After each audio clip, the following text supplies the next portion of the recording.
1, 2절 말씀 가지고 우리가 살펴볼 주제는 뭐냐면 관심입니다. 관심이라는 주제를 가지고 1, 2절 가지고 4시간에 걸쳐서 저희들 생각해 볼 예정이니까 1, 2절 외우십시오. 그냥 4시간에 걸쳐서 생각을 해보겠습니다. 그 내용은 뭐냐면 우리의 마음이 어디를 향하고 있는지, 또 우리의 시선이 무엇을 바라보고 있는지, 우리의 관심이 어디에 머물러 있는지 우리가 돌아보는 시간 되기를 소망해 봅니다. 세상은 온갖 소음이 가득한 곳이 세상이죠. 그 온갖 소음과 또 화려한 볼거리들이 가득한 곳이 세상입니다. 그래서 우리의 관심을 끊임없이 유혹하는 것이 이제 세상의 소음과 그런 볼거리들이 되는 겁니다. 그리고 그 관심은 뭐가 될까요? 그 관심은 그대로 아무런 어떤 결과물을 안 내는 게 아니고 그 관심이 돈이 됩니다. 아멘 안 하시네. 관심은 돈이 되는 거예요. 그죠? 관심이 뭐가 되는 거예요? 힘이 되는 거예요. 그게 세상이고 우리가 살아가는 시대입니다. 그런데 우리 그리스도인들은 우리의 힘과 능력은, 방패는, 산성은, 요새는 뭐예요?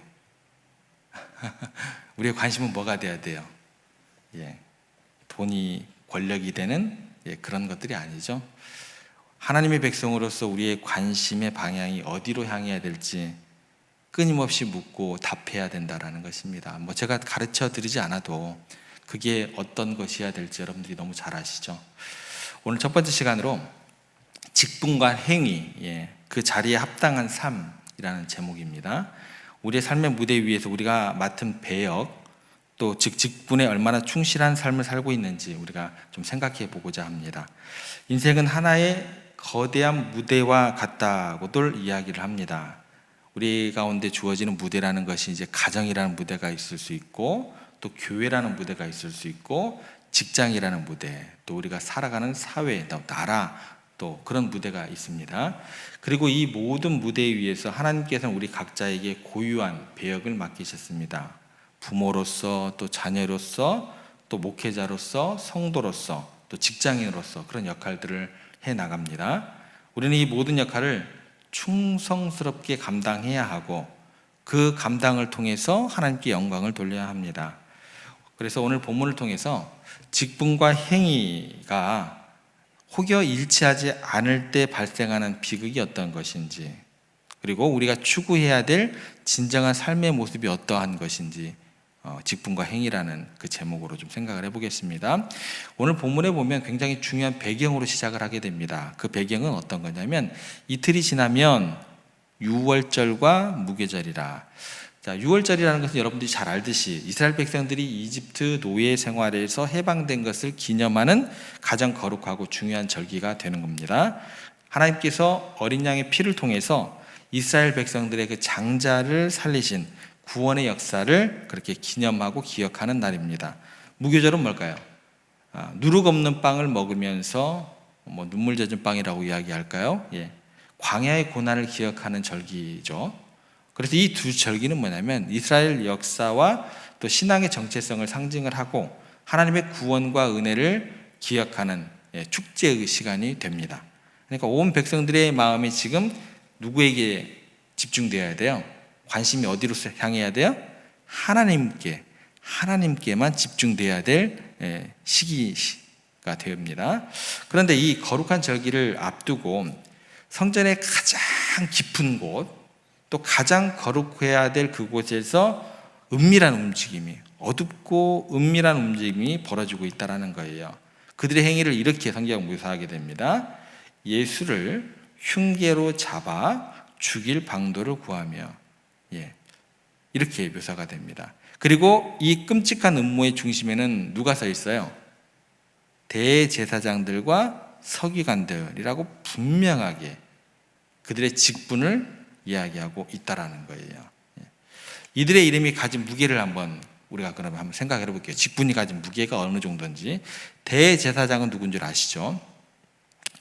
이 대제사장은요, 온 이스라엘 대표하고 1년에 단 한 번 하나님의 임재의 상징인 지성소에 들어갈 수 있는 유일무이한 사람입니다.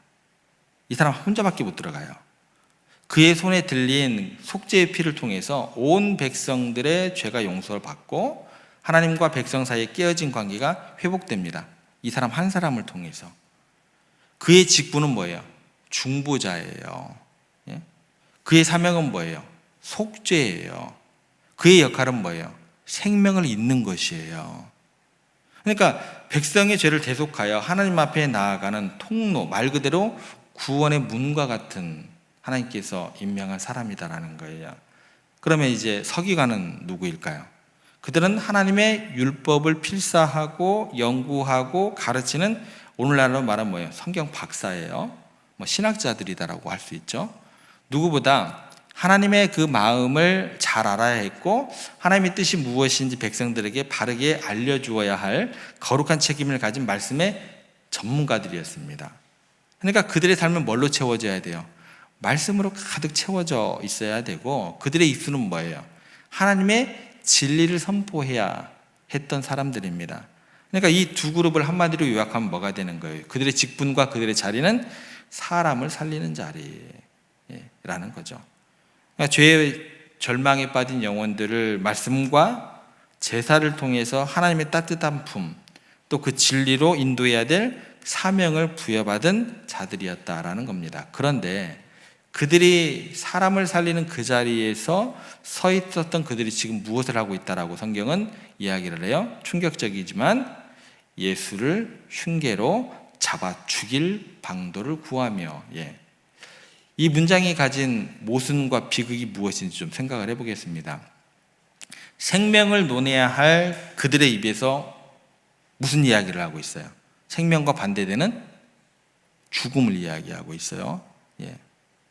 용서를 선포해야 될 그들의 마음에 어떤 마음이 있는 거예요? 예수님을 향한 증오하는 마음이 있는 거예요. 이런 것들이 이제 비극이 되는 거죠. 그죠? 더욱이 그들은 정정당당하지가 못해요. 하나님 앞에 서 있는 사람들이라고 한다면 깨끗해야죠. 그죠? 공의와 정의의 하나님이신데 정직해야 될 거 아니에요. 정정당당한 방법이 아니라 흉계, 뭐예요? 남들이 보지 않는 곳에서 비열하고 교활하기 짝이 없는 그런 작당들을 하고 있다라는 거예요. 무슨 얘기냐면 의사가 약을 처방 안 하고 독약을 처방하고 있는 거예요. 그죠? 소방관이 불을 끄러 가다가 불은 안 끄고 뭐예요? 기름을 붓고 있는 거예요.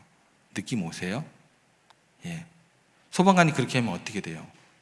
몰매 맞아요. 의사가 그러면 어떻게 돼요? 그건 난리가 나죠. 자신의 존재 이유를 스스로 부정하는 끔찍한 일들을 지금 벌이고 있다는 거예요. 그들은 대제사장과 서기관이라는 직분의 옷을 걸치고 있었지만 속은 뭐예요? 썩어 문드러져 있는 문둥병보다 더한 더럽고 추한 그런 내용들이 전개가 되고 있다는 것입니다. 하나님의 영광이 아니라 자신의 자리를 지키기 위한 그 모든 것들에 그들의 관심이 집중되어 있다는 것입니다. 이미 마음속에 하나님은 멀어져 있었고 직분은 가졌으되 직분의 본질이 무엇인지 이미 잊은 지 오래된 사람들이었다는 것입니다. 이 말씀을 읽으면서 이제 우리가 이제 자동적으로 따라오는 우리의 마음은 어떤 거냐면 어떻게 저럴 수가 있지라고 생각을 하게 돼요. 그죠? 그런데 말씀을 깊이 생각하면 생각할수록 이 말씀은 오늘 이 시대를 살아가는 우리를 비추는 거울과도 같다라는 거예요. 하나님께서 오늘 우리에게 뭐라고 물으시냐면 너는 너의 삶의 자리에서 너의 역할에 합당한 행동을 하고 있느냐라고 물으십니다. 하나님께서 우리에게는 부모라는 귀한 직분을 주셨습니다. 부모의 역할은 뭘까요? 자녀에게 세상에 줄 수 없는 울타리가 되어주는 것, 무조건적인 사랑을 공급해주고 세상에서 상처받고 지친 마음으로 와서 있을 때 그렇게 기댈 수 있는 마지막 안식처가 되어주는 곳.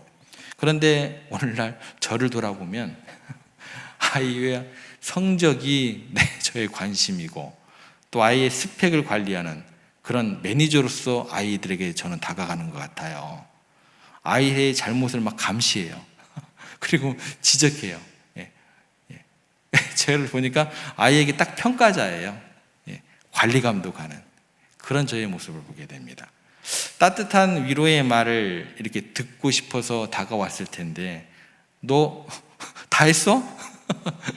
제가 그러고 있더라고요. 계속해서 뭔가를 확인하고 체크하고 이러고만 있더라고요. 그러면 아이들조차 집에서조차 숨 쉴 만한 곳을 잃어버리게 된다라는 거죠. 그러면 이제 우리 자녀들의 마음속에는 저로 인해서 뭐예요? 더 이상 안식처가 되지 못하고 또 다른 세상과 경쟁하는 그런 평가의 잣대만 난무한 그런 가정으로 제가 만들고 있더라는 거예요. 자녀들도 마찬가지죠. 자녀들의 역할은 부모를 공경하는 겁니다. 성경은 내 부모를 공경하라. 그리하면 내 하나님 여호와가 내게 준 땅에서 내 생명이 길리라. 복을 누리리라. 의무가 아니죠. 하나님의 명령입니다. 그런데 부모님의 사랑과 헌신을 너무나 당연하게 여겼고 저희들은 감사할 줄 몰랐고 오히려 부모님의 마음을 아프게 하는 말과 행동을 하고 있다고 한다면 그 역시 우리는 자녀라는 직분을 배반하고 있는 그런 삶을 살고 있지는 않나.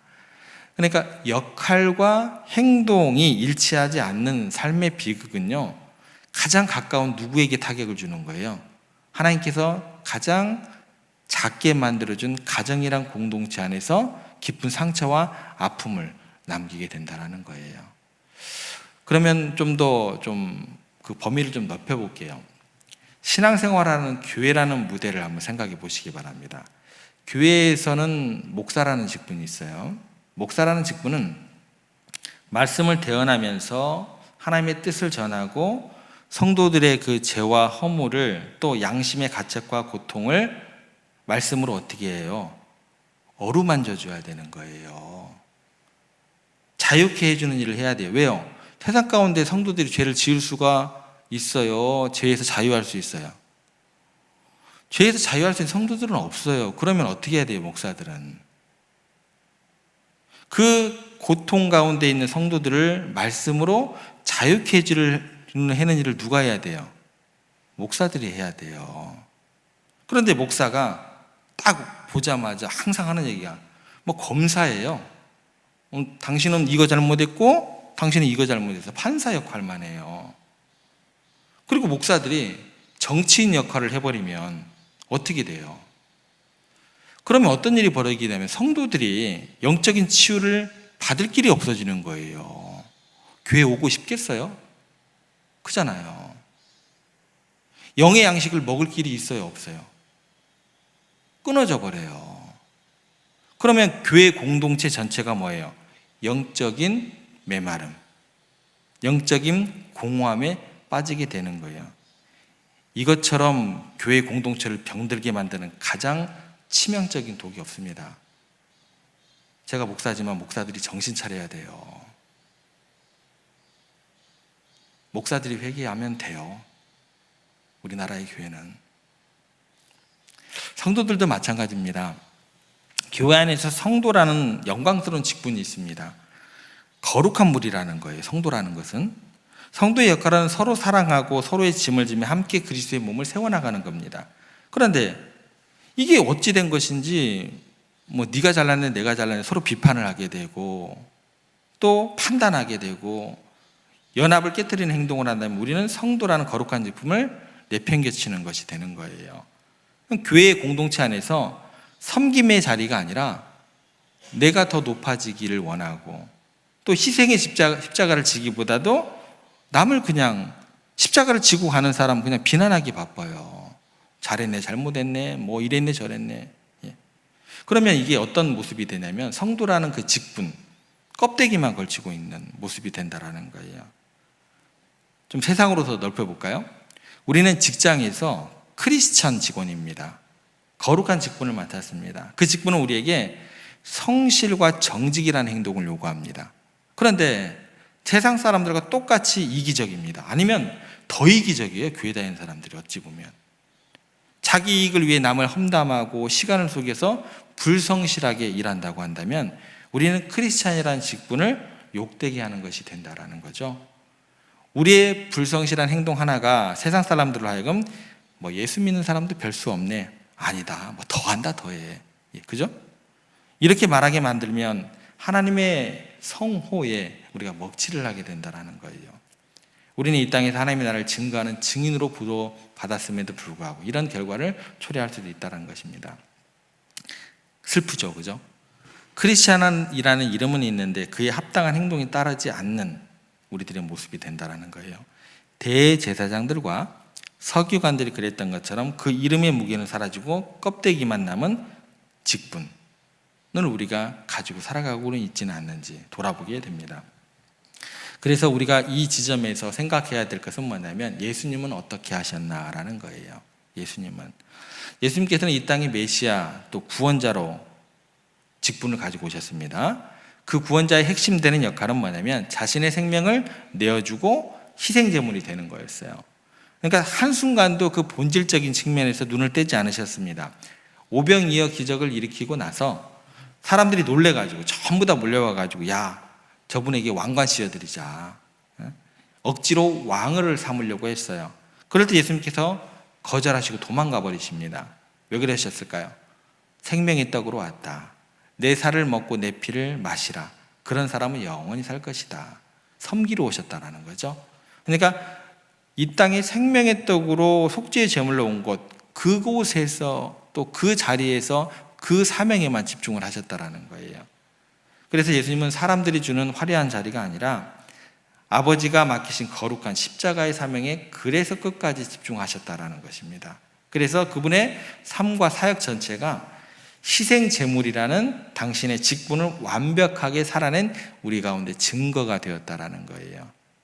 그분은 죄 없는 몸으로 죄인의 죄를 대신 짊어지시고 십자가에 달려 죽으시고, 십자가는 예수님께서 맡으신 직분과 그 직분을 행하는 그 행동이 완벽하게 일치되는 절정이 뭐예요? 십자가예요.